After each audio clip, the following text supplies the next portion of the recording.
Përshëndetje nga sofra shqiptare, kam sjell recetën e fërgesës me miell misri dhe suxhuk, përgatitja e thjesht ideale për vikende, e kam shoqëruar me bukë të fërguar, besoj se kam ju pëlqyer kur ta shihni videon në vazhdim.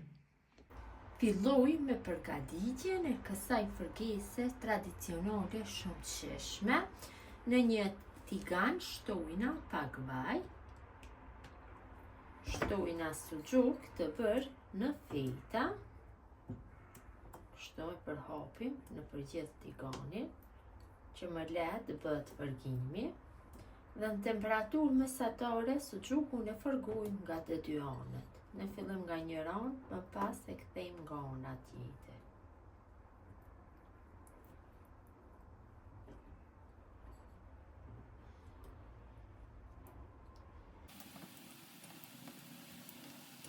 Kam fërguar suxhukun, tash e largoj kështu nga tigani.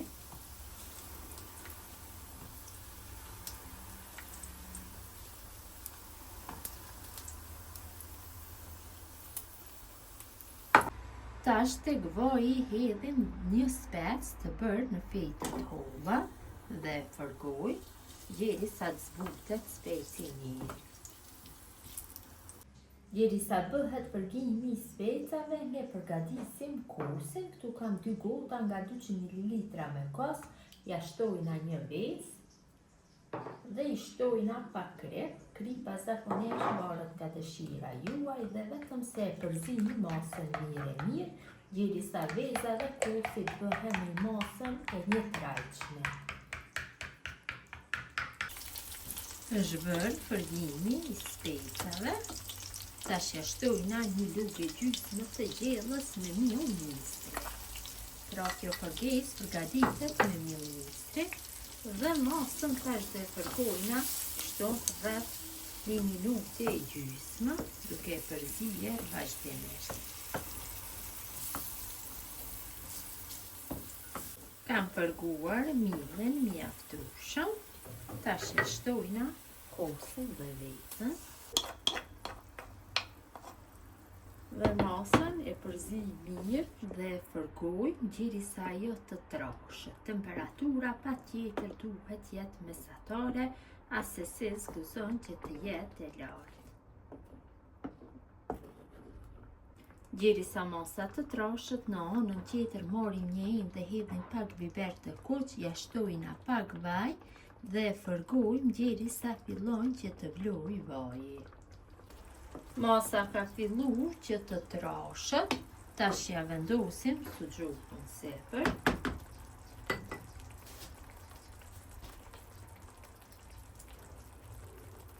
Ndohem në gjithë sipërfaqen ta vendosim.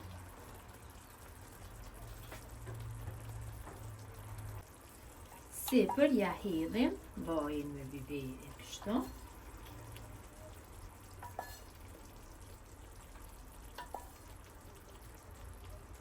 Dhe fërgesa është gati të largohet nga zjarri.